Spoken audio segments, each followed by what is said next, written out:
¿Qué tal, amigos? ¿Cómo están ustedes? Espero que muy bien. Nosotros junto a ustedes comenzando este año y comenzando el ciclo Los Emprendedores. Algo que ya hablábamos, ya les presentábamos en el año anterior, hace unos poquitos días atrás, donde les presentábamos esta opción tan maravillosa, esta fusión de Guillermo Cabrera, emprendedor, PTI, su empresa, pero además sonador, como se suele decir, gong, cuencos, aquel que le acercó, proveyó de alimentos naturales a Paul McCartney. Por ejemplo, ¿se acuerdan? Eso pasó hace apenas unos días atrás, porque era la síntesis, el cierre natural para la apertura de esto. Este ciclo tiene el respaldo del Ministerio de Industria.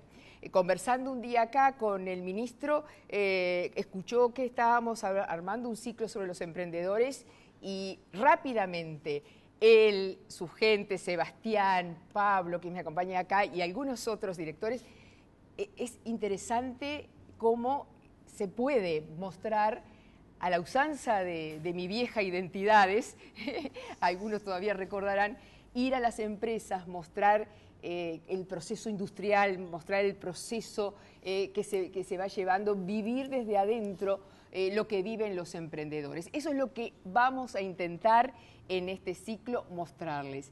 Y porque a veces los enunciados políticos o los enunciados de las políticas que se instrumentarán después distan mucho los titulares, uno retiene ese titular de la realidad. Y nosotros, que somos de tierra adentro, que somos hacedores, que somos emprendedores en este medio que tanto amamos, que es la televisión, pero también en otros medios industriales, bueno, nos parecía que era bien interesante que ustedes de primera mano tuvieran no solo las políticas que se vienen tratando de implementar, muchas de esas ya están implementadas, sino mostrarles desde adentro, desde el corazón mismo de las empresas. Así que creo que les va a sorprender muchísimo este ciclo. A nosotros nos llenó el alma, el corazón, las ganas, la ilusión. Pero ustedes, yo sé que son fieles y que van a estar ahí para darnos darnos el sí y estar contestes que esto realmente vale la pena estar y el esfuerzo por concretarlo.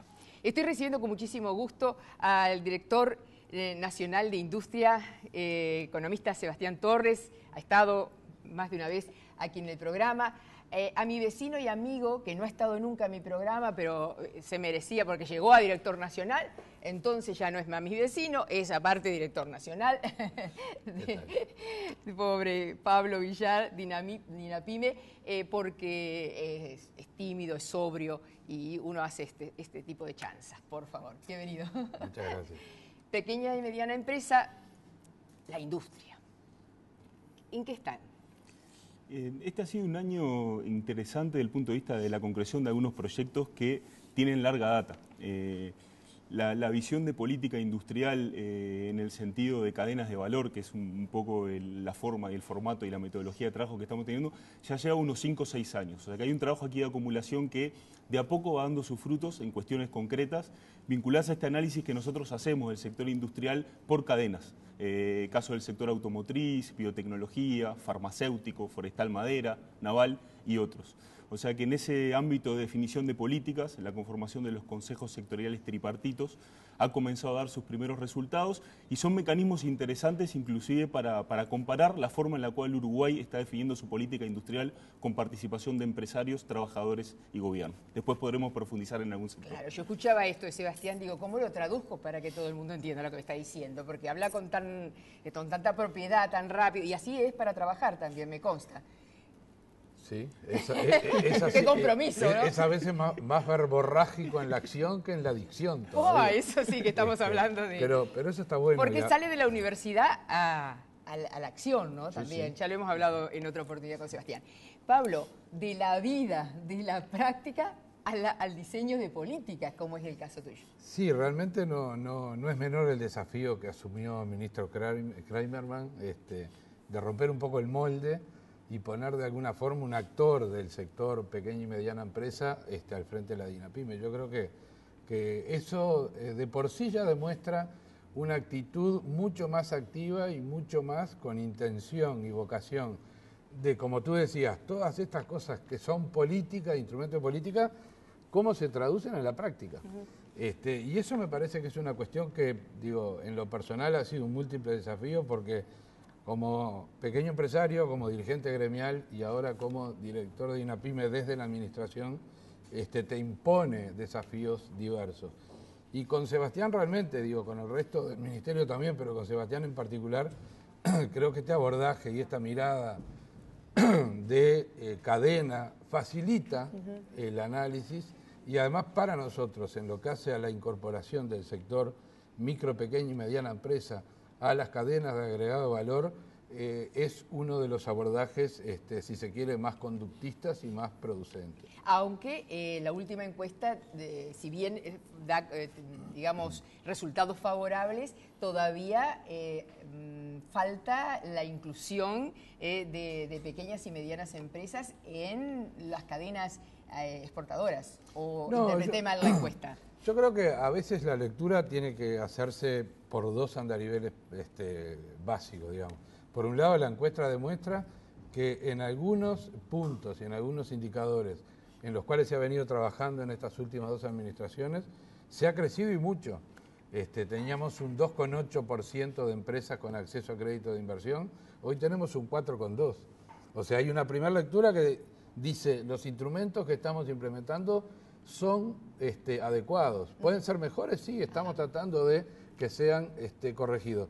Pero lo que sí está claro también, que si bien esa lectura es muy positiva, todavía tenemos un alto número de micro, pequeñas y medianas empresas sin acceso correcto y adecuado al crédito.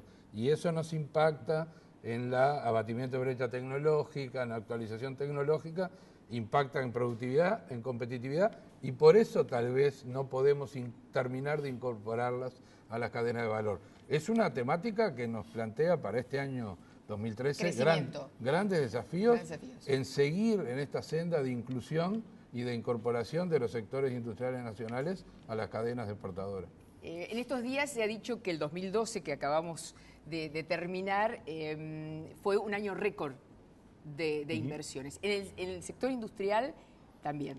Sí, en particular en el sector de la industria vinculada a la agroindustria ha sido un año extraordinario, o sea, estamos cerrando con cifras de exportaciones y inversiones productivas, tanto nacionales como extranjeras, a niveles récord. Lo más importante es tal vez que esto se da sobre la base de una acumulación de 10 años de crecimiento continuo. No es un dato aislado. Muchas veces cuando se manejan tasas de crecimiento con respecto a periodos de depresión o de decrecimiento, uno dice, bueno, ha crecido en esa medida porque veníamos de una recesión.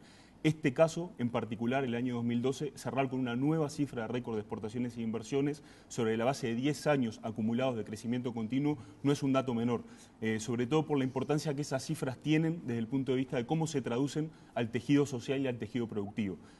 Dicho de otra forma, esto se traduce en empleo, se traduce en empleo calificado, se traduce en mejores salarios y apuntala a la distribución del ingreso. Pablo hacía referencia a un aspecto clave del Ministerio que tiene que ver con cómo apuntalar el proceso de crecimiento con justicia social.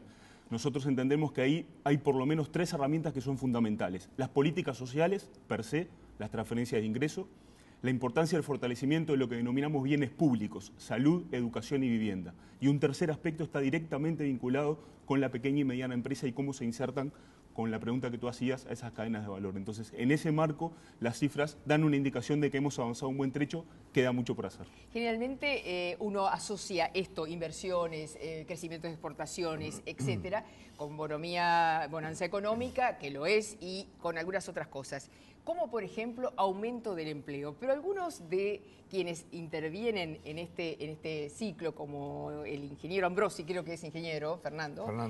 Nos decía, no es sinónimo de Santa Elena, ¿no? Para que la gente sepa quién es.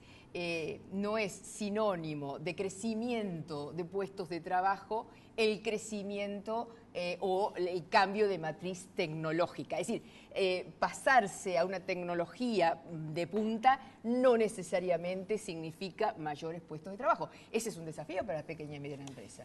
Yo creo que sí, pero también convengamos que hoy tenemos una desocupación del 6% y ya la presión que tiene la administración sobre la generación de puestos de trabajo no es la misma que hace 8 años. Entonces hoy estamos en cómo poder agregarle capacidades a estos puestos de trabajo generados para que aumenten productividad, aumenten competitividad y, como decía Sebastián, mejorar empleo, pero sobre todo mejorar generación de riqueza y sobre todo diversificar y empezar a explotar otros rubros en los cuales el país no tenía muchos antecedentes y muchos avances y empezar a cada vez a estar parado en las ventajas competitivas que en sus ventajas comparativas. Y yo creo que, perdón, sí, ese es un gran desafío, porque no solo todavía tenemos la responsabilidad de incluir al 6% de conciudadanos que están por fuera de este esquema de desarrollo y de crecimiento, sino además dotar de más y mejores capacidades a los que hoy tenemos con trabajo. Y eso no es un desafío menor. ¿Sobre esto? Sí, de hecho yo creo que esa reflexión que hace Ambrosi y que tú destacabas define el espacio de política que es la política productiva y la política industrial. Justamente ese nicho debe ser atacado por políticas que en todo caso son políticas sectoriales y de tipo microeconómico. Justamente el crecimiento, y esto se puede ver como fases, en la primera etapa lo que hace es generar una enorme cantidad de ingresos que este gobierno se ha encargado de distribuir vía políticas sociales para asentar una matriz más igualitaria. Esa es una primera definición. Para la segunda fase, y esto que hemos definido nosotros en el Ministerio como ir avanzando por eslabones en todas las cadenas productivas, en el agro, en la industria y en los servicios, se requiere de políticas focalizadas. Estamos hablando de intervenciones en el marco normativo, en el financiamiento, en decretos que tienen que ver con la inserción de Uruguay en el mundo, y en eso también hemos avanzado mucho este año. En todo caso, esa reflexión de Ambrosi define el espacio de políticas y, bueno, en cierta medida es lo que hemos venido trabajando con el Ministerio en los últimos años.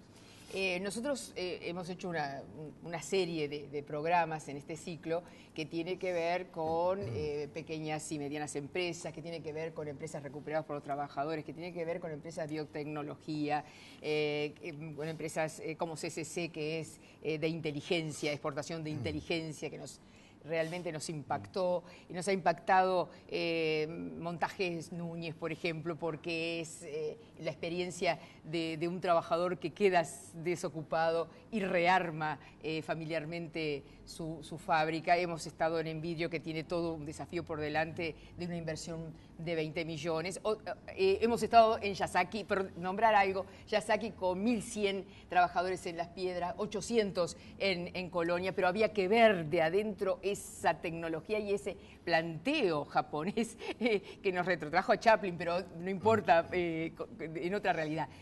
Sobre todo nos decía Mishima, que es el gerente general para Uruguay y para el Mercosur, creo, de Yasaki, que en Uruguay, claro, las reivindicaciones de los sindicatos, los salarios altos, todo era distinto, pero de cualquier manera apuestan por más Uruguay. En ese sentido, y cerrando, ¿qué podemos esperar para este año o digamos, para el finalizar este periodo de gobierno que ya es un poquito más extenso, ¿no? Bien, sin duda hay muchas variables, tanto internas como externas, que uno tiene que seguir con cuidado.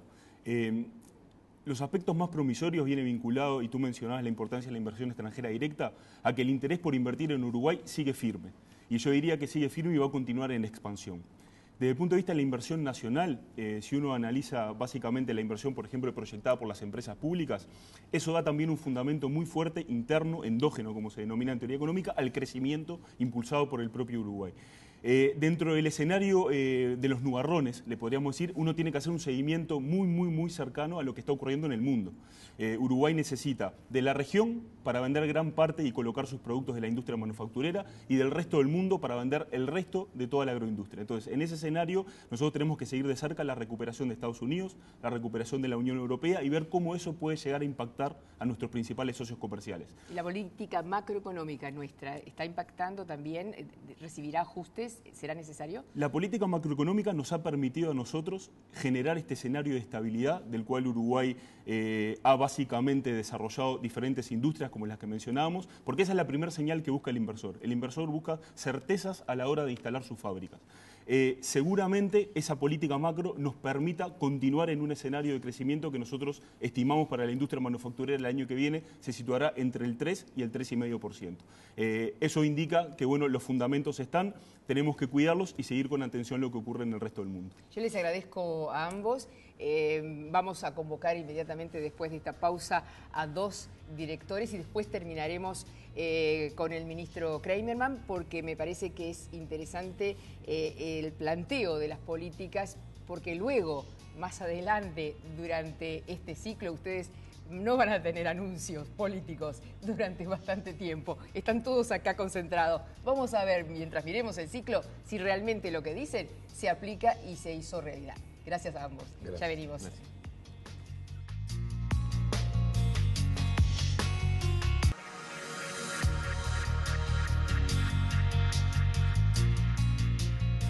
Amigos, estamos abriendo el ciclo de los emprendedores en la Sed y el Agua, un ciclo por demás, bueno, interesante, motivador, que tiene eso, la capacidad de ver a la gente trabajando, a la gente pensando en proyectos y en realidades concretas, que realmente es bien interesante a nosotros que estamos tanto en los temas políticos, más discursivos, más enunciativos.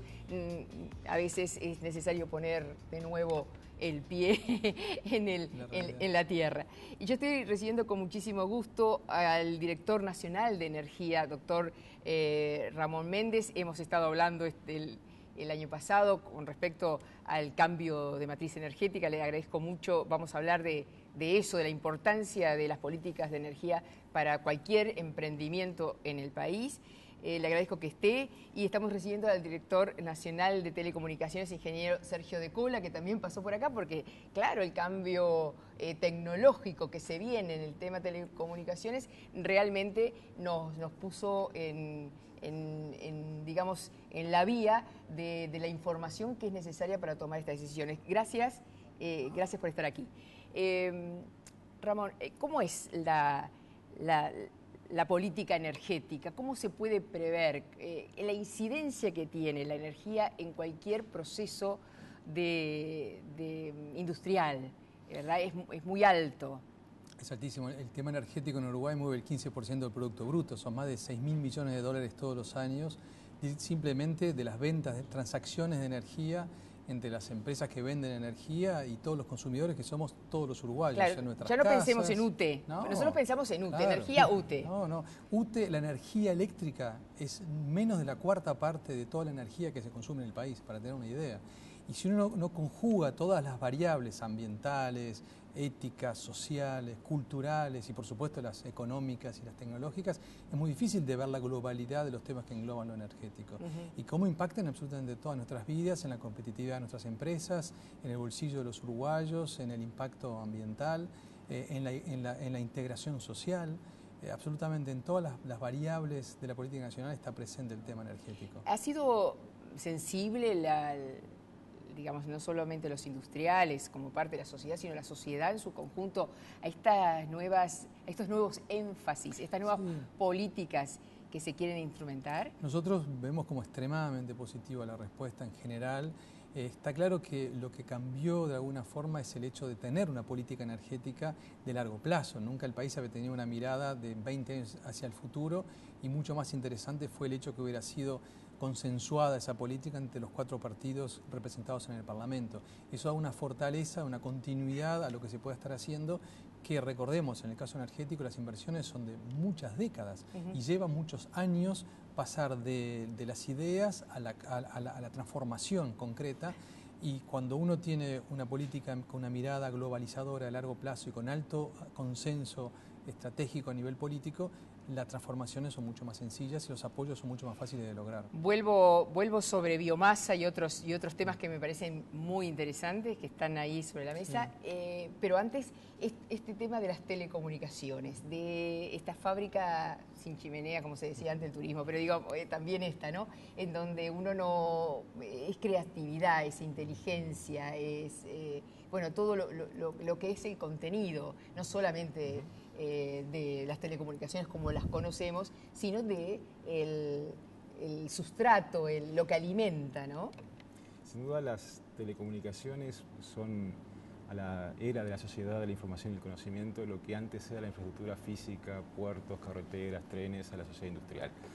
En ese sentido, es básico para no solamente mejorar la calidad de vida de los habitantes, de la población en general, sino también de dotar de herramientas y de competitividad a todo el aparato productivo de un país, contar con una infraestructura de telecomunicaciones de avanzada que esté digamos, en línea con lo que está haciendo el mundo en estos momentos. En ese sentido, la apuesta en este periodo es colocar a Uruguay en una posición de vanguardia dentro de la región y en condiciones de ser comparable con los países del primer mundo en lo que es la infraestructura. ¿Para qué es eso? Para permitirle no solamente a la población acceder a servicios y a contenidos que digamos, de otra forma no podría hacerlo, sino también para permitir que las empresas ganen en competitividad, permitan explorar nuevas posibilidades de desarrollar, por ejemplo, todo el sector audiovisual, todo el sector del desarrollo de software, industrias de alto valor agregado, industrias de creatividad, como bien decías, que sin duda emplean mano de obra calificada y también dinamizan todo lo que es el sector productivo. Hablábamos recién con el director nacional, Pablo Villar, en cuanto a los resultados de la encuesta sobre pequeñas y medianas empresas. Y uno de los resultados que arrojó esa encuesta es que una de las fallas o una de las cosas que hay que atender o sostener es la política justamente de interactividad o comunicación.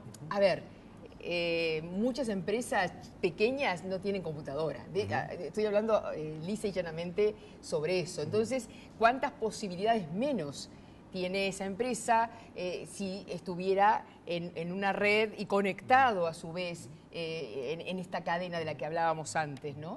Sí, está demostrado a nivel mundial la incidencia que tiene lo que es el uso de las tecnologías de la información y la comunicación en la productividad y la incidencia directamente en el Producto Bruto de un país.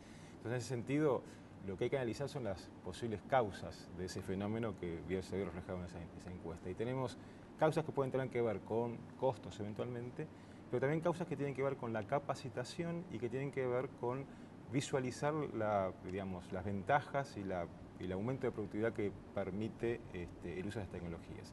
En todos esos sentidos hay que trabajar no solamente en mejorar las telecomunicaciones, en bajar los costos, sino hay que trabajar en capacitar y entrenar y enseñar a las empresas cómo pueden usar en forma ventajosa y en forma productiva esas herramientas. Porque, por otro lado, tenemos Antel con el desarrollo de la fibra óptica y que viene a ser las carreteras por las cuales circula hoy y circulará más información y contenidos y para la conectividad.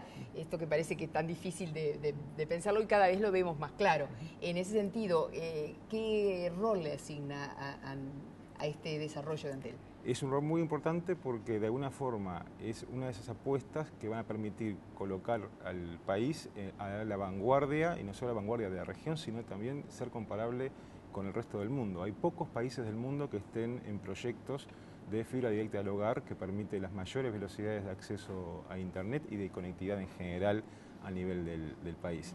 Es un proyecto pensado para 30 años, así estamos apostando aquí a la infraestructura de telecomunicaciones del país en los próximos 30 años. ¿A qué modelo se quiere llegar? Algún país, ¿no? Corea, no sé quién, ¿cuál? Las referencias son los países que han apostado a tener a todos sus ciudadanos conectados, a la sociedad conectada en línea que permita desde su casa hacer todas las transacciones, operar todas sus cuentas, operar con el gobierno, hacer gobierno electrónico, todas las facilidades sean accesibles desde un terminal fijo o móvil. O sea, ¿qué serían los modelos que estarían en Oriente? Hoy por hoy los modelos están en Japón, están en Corea, están en Islandia, por ejemplo, en Finlandia, países nórdicos. Son modelos pequeños muy como avanzados. nosotros que se puede llegar a la totalidad de la población. Sí.